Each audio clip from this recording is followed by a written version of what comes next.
رانا ارشد صاحب ہمارے ساتھ موجود ہیں۔ رانا صاحب، آپ کہہ رہے ہیں کہ ایک کامیاب اے پی سی ہے، تو پھر اس اے پی سی کی کامیابی کے بعد کیا لایا عمل ہے آپ کی جماعت کا؟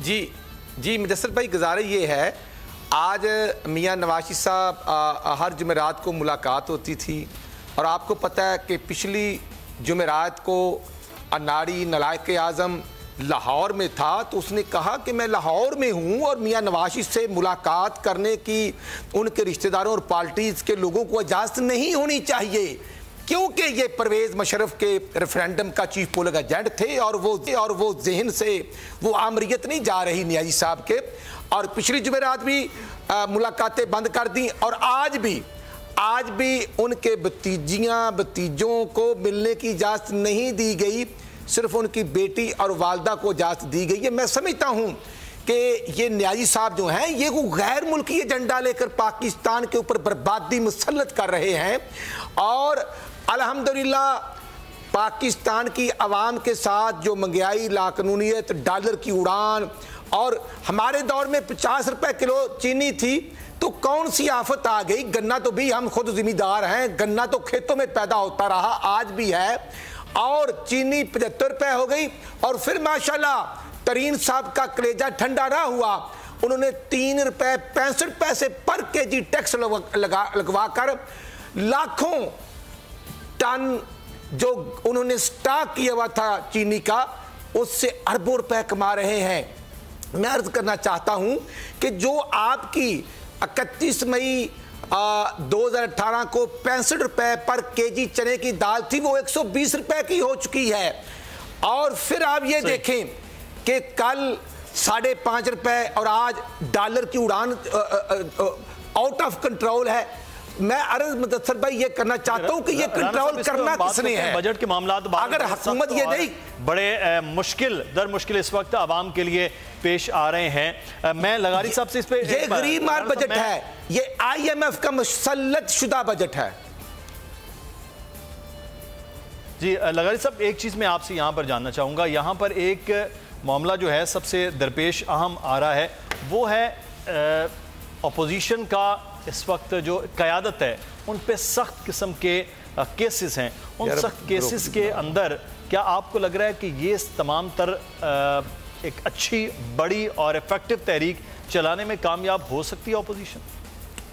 کیسز تو بلکہ ماحول بناتے ہیں، ایسا نہیں ہے۔ کیسز بنانے کا مطلب یہ ہوگا کہ ماحول بنے اور لوگوں کو باہر نکلنے کے لیے باقاعدہ آمادہ کیا جائے۔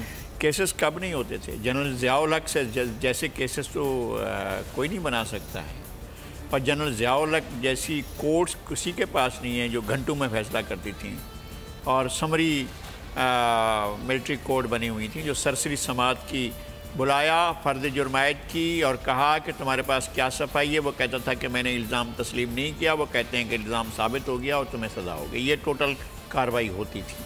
اور اس کے علاوہ جو خصوصی سماعت کی فوجی عدالتیں تھیں، وہ بھی اسی طرح کے فیصلے کرتی تھیں۔ تو کیا تحریک نہیں چلی تھی؟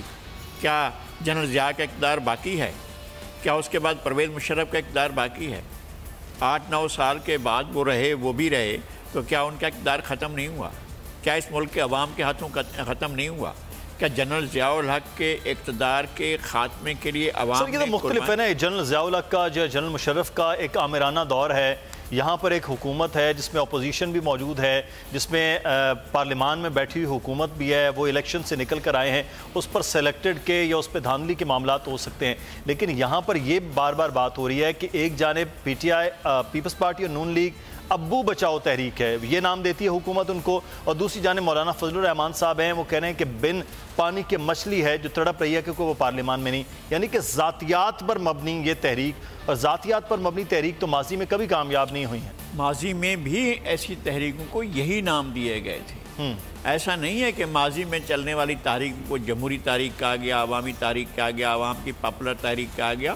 حکمرانوں کے پاس یہی ہتھ کنڈے ہوتے ہیں، یہی طریقہ کار ہوتا ہے، اسی طرح سے عوام کی جو تحریکیں ہوتی ہیں ان کو رسوا کرنے کے لیے یا بدنام کرنے کے لیے ان پر تو غداری کے الزامات لگائے جاتے تھے، قتل کے الزامات لگائے جاتے تھے۔ بھٹو صاحب پر تو قتل کا الزام لگایا گیا اور اس الزام میں پھانسی بھی دی گئی، تو کیا لوگوں نے مان لی؟ 40 سال سے لے کر اب تک وہ اپنی قبر سے الیکشن لڑتا ہے، پھر بھی جیت جاتا ہے۔ تو اب بھی وہ پوری کی پورے سسٹم کی مزاحمت کر رہا ہے. تو کیا انہوں نے ذوالفقار علی بھٹو کو پھانسی پر چڑھانے کے بعد انہیں ختم کر دیا؟ نہیں ہوتا ہے ایسا. ان کے بس میں نہیں ہوتا ہے. یہ چیزیں مینیج کرنے سے نہیں حل ہوتی ہیں. لوگوں کے دلوں میں جو لوگ بستے ہیں، لوگوں کے دلوں میں بستے ہیں. جا کر نکال لیں لوگوں کے دلوں سے کہ جی نکال لیں، آپ لوگوں کے دلوں سے ذوالفقار علی بھٹو کو نکال لیں، نواز شریف کو نکال لیں، مریم کو نکال لیں، بلاول بھٹو کو نکال لیں. آپ کے بس میں نہیں ہے، آپ نہیں کر سکتے ہیں. آپ اس طرح کہتے ہیں جی ابو بچاؤ مہم چل رہی ہے، ابو بچائے تحریک چل رہی ہے، تو کون سا ان کے ابو پر آپ نے وہ جو ہے کون سا کم کیا ہوا ہے، یا اس سے پہلے آپ نے کون سا ابو لوگوں کے کو پھانسی پر چڑھانے کے بعد کون سا لوگوں کو تحریک چلانے سے باز رکھا تھا؟ ایسی نہیں ہے.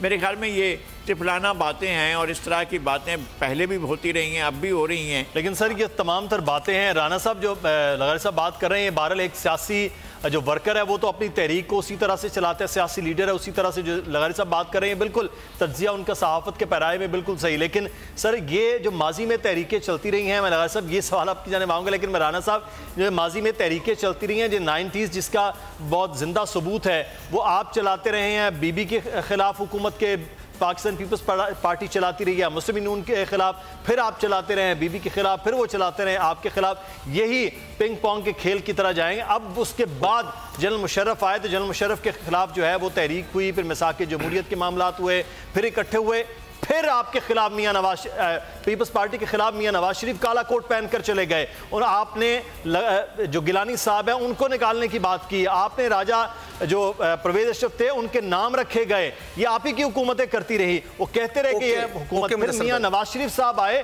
میاں نواز شریف صاحب کے خلاف زرداری صاحب جلسے کرتے رہے، بلاول بھٹو صاحب ان کے خلاف جلسے کرتے رہے. اب اچانک 10 مہینوں میں یہ سب سے بڑا دشمن عمران خان اور پی ٹی آئی کیسے ہو گئی ہے؟ مدثر اقبال صاحب، آپ نے بالکل جو تاریخ پر روشنی ڈالی، آپ بالکل صحیح فرما رہے ہیں. میں عرض یہ کرنا چاہتا ہوں کہ آپ 88 کو دیکھیں، 90 کو دیکھیں، 97 کو دیکھیں. بالکل ہماری گورنمنٹ تھی تو پیپل پارٹی نے تحریک چلائی اور ہم 2.5 سال کے بعد فارغ ہوئے. اسی طرح پیپل پارٹی کی گورنمنٹ گئی. ہمارے دونوں ٹنور میں میاں صاحب 2.5 اور 2.5 تقریباً 4.5 سال 4.5 سال کے دونوں ٹنور تھے. بالکل آپ نے صحیح فرمایا.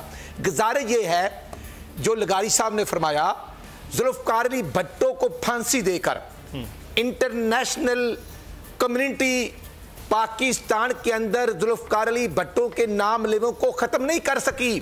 آپ اپریل 1986 کو دیکھیں جب بے نظیر بھٹو کی آمد ہوئی داتا کی نگری میں، اور لوگوں نے کس طرح بے نظیر کا ساتھ دیا. ہم آپس میں بالکل مخالف تھے، اور آج بھی 25 جولائی 2018 کا الیکشن پیپلز پارٹی اور مسلم لیگ نے ہم نے اپنے اپنے پلیٹ فارم سے کنٹیسٹ کیا ہے. بالکل جو آپ کہہ رہے ہیں، ہم نے میثاق جمہوریت کیا، لیکن گزارش یہ ہے کہ 2008 سے 2013 تک ہم نے اپوزیشن کا کام کیا اور زرداری صاحب گورنمنٹ میں رہے. اس کے بعد 5 سال ہم نے کیا. لیکن اپوزیشن کا رول ہوتا ہے گورنمنٹ پر تنقید کرنا. جب 2009 میں گورنر راج پنجاب میں لگا اور عدلیہ کا ایشو چل رہا تھا، تو ہم نے بالکل عدلیہ بحالی کی تحریک چلائی تھی، اور نیازی صاحب ہمارے ساتھ آن بورڈ تھے، کہہ رہے تھے میں آ رہا ہوں، میں جا رہا ہوں، کیونکہ ہم ماڈل ٹاؤن سے نکلے تھے میاں نواز شریف صاحب کی قیادت میں، اور میں پولیٹیکل ورکر ہوں، میں خود جو ٹرک آگے تھا اس پر تھا. ہمیں خان صاحب نہ نظر آئے، اور جب گجرانوالے رات کو پہنچے بائی پاس پر، تو ہمیں جب کنوے ہوا کہ پرائم منسٹر گیلانی صاحب جو ہیں وہ عدلیہ کے ججز کو بحال کر رہے ہیں، ہم واپس آ گئے. میاں نواز شریف ہم نے مدثر بھائی ہم نے اسلام آباد پر، میں تو صرف یہ بات کر رہا ہوں کہ آپ اتنی لمبی ایک مخالفت حملے نے کیے کے بعد 10 سال کے بعد 10 سال 2008 سے 2018 ایک دوسرے کی مخالفت میں رہے. اب یہ 10 مہینوں میں سب سے بڑا مخالف عمران خان کو آپ نے اور سب سے بڑا ذمہ دار سمجھا. میرا تو سوال یہ تھا، میں بریک پہ جانا ہے اس لیے میں لگا رہا ہوں. میں اسی طرح جواب آدھا منٹ. اچھا مدثر بھائی، میں عرض کرنا چاہتا ہوں جو انٹرنیشنل دھاندلی ہوئی، جو آر ٹی ایس سسٹم بیٹھ گیا، آج آپ دیکھ لیں کہ IMF کا مسلط شدہ بجٹ ڈاکٹر رضا باکر کی قیادت میں اسٹیٹ بینک کا گورنر لگا دیا، اور وہ پچھلے ہفتے فرما رہے تھے کہ میں نے IMF سے ریزائن کر دیا۔ شیخ حفیظ اگر پارٹی کے منسٹر فرانس تھے تو وہ کرپٹ تھے، ادھر آ گئے ہیں تو وہ میں سمجھتا ہوں ڈرائی کلین حمام سے ہو کے آئے، ایسا نہیں ہے۔ شبر زیدی صاحب جو ہیں وہ ٹیکس بچاؤ تحریک چلاتے رہے ہیں اور آج وہ گورنمنٹ کا حصہ ہیں۔ میں سمجھتا ہوں کہ اسد عمر کو اس وقت جو ہٹایا گیا یہ بھی ایک سازش تھی، اور نلائق اعظم کو پتہ ہی نہیں کہ ڈالر کس کے کہنے پر آگے جا رہا ہے، اور 200% گیس مہنگی، 150% بجلی مہنگی ہو گئی۔